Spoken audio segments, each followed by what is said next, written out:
change. Sorry for interrupting. I have to agree that the hook blade is 100% fan service, mate.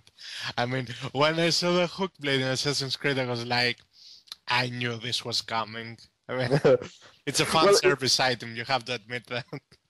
Honestly, we're paying a lot of attention to what people are saying. The way we are using the hook blade is we are using it in combat. We are using it for navigation with wires, but we are also using it when you're running, when you're just crossing a corner in order to give you, like, I would say, more speed when you're turning around.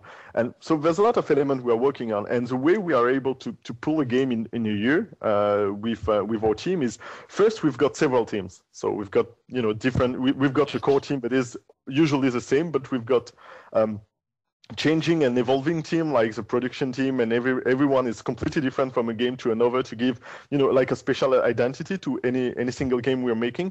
And at the same time, we've got, like, honestly, a shitload of people working on Assassin's Creed, and that's the way we can do that. I mean, that's why not a lot of companies are, able to pull out a game and raise the bar in every single episode on a yearly basis, because we've got more than 200 people working on the game in Ubisoft Montreal, but we've got people from Quebec, Singapore, Annecy working on different parts of the game. In Annecy, it's like more than 80 people working on the multiplayer.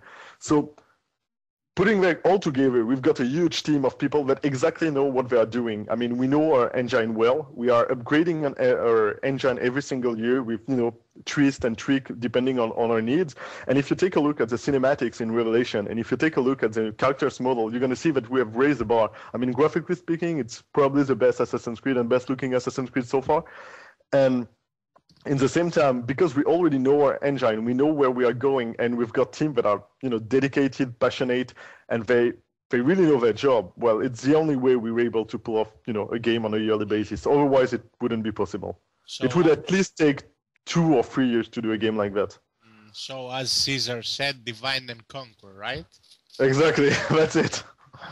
Yeah, and it's quite a conquering in the gaming community. I mean, lots of people are speaking of the series, and oh, there we go.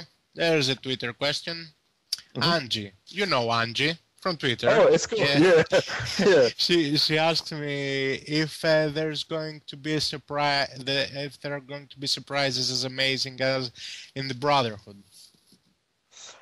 In the game, I'm definitely, no. There's going to be amazing surprise. There's going to be a couple of sequences where I'm pretty sure that a lot of fans gonna go to drop a tear. I mean, some of you are gonna cry at some point in the game, and I'm 100% sure of that. I suppose we're not speaking about the naked Ezio or Desmond for the fan service for the ladies, right? Oh, no, honestly, you're gonna see there's some really moving moment, because we knew exactly that those kind of sequences that we got in our mind for a couple of years were super strong, and we're super happy to be able to, like, give all the answers and to show that in that way is honestly pretty kick-ass for us. So I'm really waiting upon final response when the game's gonna be out, and what you think of the story of the animated short Embers. But so far, I'm really confident on the quality of the story itself. I've personally cried on the Embers trailer. I mean, honestly, well, when we showed the full animated short to people in Ubisoft Studio, honestly, some of them really cried. We showed that to a couple of journalists, and some of them were taking a walk for a smoke just before coming back, because they didn't want us to see them, with all that emotion in them. Yeah. They were like, I'm a professional, I shouldn't be touched by a video game. So it's super cool. It's really super cool. Now I have another question in the forums. It's from Kostis. He says, if it's been too much with Ezio, and they're saying that the change in the city location, it's quite good. I mean, taking it to Constantinople, sorry. As a Greek, I should say Constantinople. Of course. So I suppose, and they're asking, he thinks that the star needs to change. So I suppose, considering to what you said us at the start of the interview, that this is Ezio's last part, and it's going to be another assassin in the future, It's your last part. It's we are concluding Ezio's story. Once we're done with that, I'm not saying that Ezio will never appear in another game. I don't really know what's gonna happen, but he's not gonna be like from now on. We Yeah, think that this we've the pure disappearance of Ezio. exactly. It's like from now on we think that we've told his whole story. I mean, from his childhood to his death to everything in his life. So we love that character a lot, and we know that fans love that character a lot. But we also have a couple of surprises for them. And as you see in Embers, in fact, Embers Yeah. gonna display the birth of a new another assassin. So you're gonna see that there's gonna be other assassins. There we go. That's a good spoiler I wanted to hear. Mhm. So Well, why you think? especially if, yeah. Oh no, you finish your first. No, I just wanted to say, especially when you see that, Ezio is creating a brotherhood, and there's like, a lot of assassins, and the order is pretty strong. If you take a look at the comic books, well, you'll see that, and we announce an upcoming And- series. You'll know that there's like over assassins, there's over sales, and there's over stories that we can tell. So. Here in Greece, we don't receive those comics, so Oh, yeah. so there's a good way to get them through Ubi Workshop. Ubi Oh, Workshop, nice. yeah, it's an official supplier working with Ubisoft. In fact, it's people from Ubisoft working in the studio, and they're working closely with our team. So everything that is going out in comic books form, in fact, is approved by our team and has been worked and designed with our own writers. So it means that everything you're gonna see is like, I would say, canon. A part of the story. Yeah, it sounds like Inception, a work within a work within a work. Exactly, yeah. So everything was together, and yeah, if you go on Ubi Workshop, they ship worldwide, so you shouldn't have trouble in Greece. Nice. So now another question. I saw a small trailer with Desmond. Yeah. So this trailer, what the hell is going on with Desmond? Has he been captured from the Templars? Is he captured in his conscience because of the apple? Yeah, I know it's a huge spoiler. If you can't answer that, yeah. Nope. It's a huge spoiler. But to be honest, I've read a lot of theory on the forums and on internet, and some of you are right. I mean, some of you already got the answers. It's quite tragic. It makes people happy. I'm personally doing it in another game. I'm a huge MMORPG fan. I'm playing World of Warcraft for ages now, and when it appears something that I've predicted in the story, I was like, I got it now. And the player becomes happy because he thinks inside of him that you guys heard him. Even if he just predicted the thing, inside of him he says like, oh, you see, we think alike. This company thinks alike the players.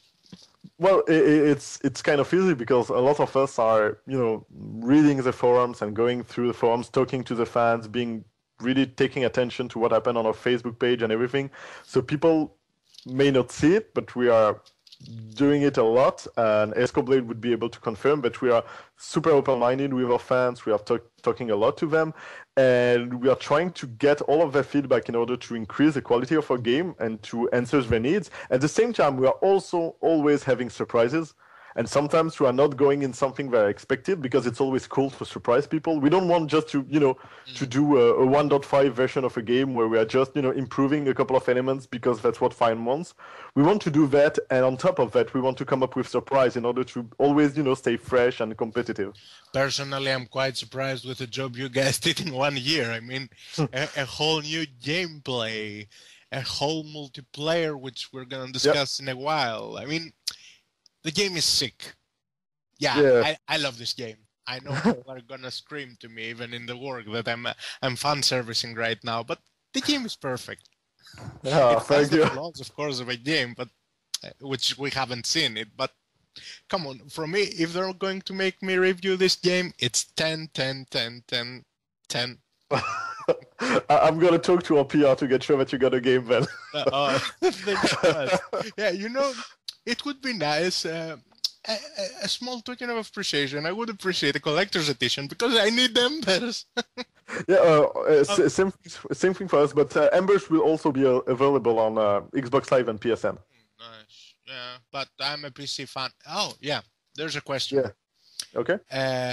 I've played the game I've been playing the series in PC.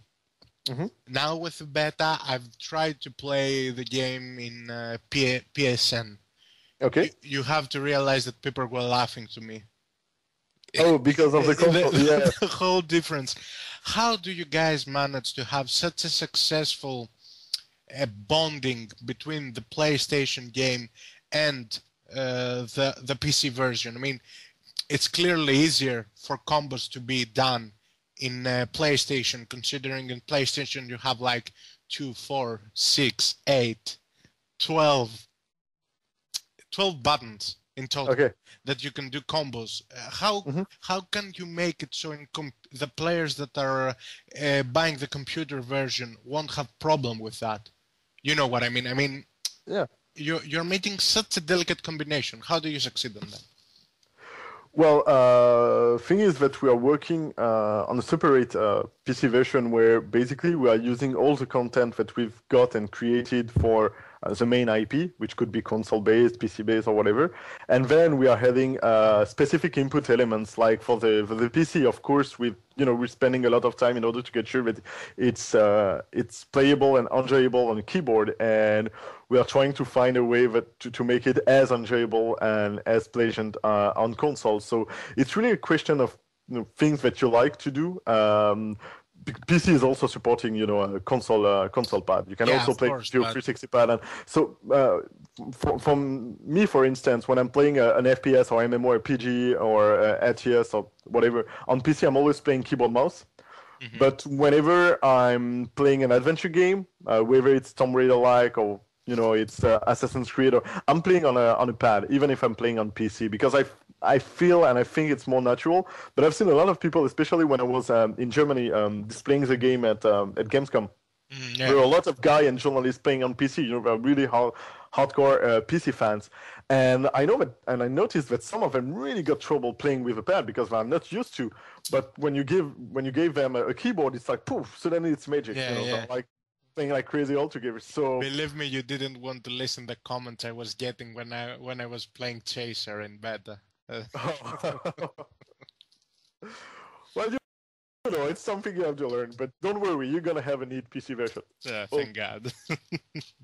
So now another question. I did this question in Gabe when he was in Gamescom. I think he was doing the live coverage through YouTube. He was getting some questions. I've gotten some questions from there, which I gave you. Now it's my question. This is a personal question. Okay. I clearly heard the Greek word malaka at some point of the demo that you were saying at Gamescom. Is it what I heard or I didn't heard right? No, it's probably that you heard it right. He was laughing. It was like, did you say malaka? Yeah. Yeah, I know that this word has become worldwide nowadays, but I wasn't expecting. But considering the fact that Constantinopolis is still Constantinopolis and not Istanbul. Yeah. So, in fact, it's something you can notice in every single Assassin's Creed game. If you take a look at whether it's Brotherhood or AC2, you're going to see that people are talking in their native tongues. So in AC Brotherhood, for example, we've got a French character that is speaking in French. Are you that guy? No. He's got a strong Quebecois accent. I mean, like French Canadian accent. I've got what they call international French accent. So no.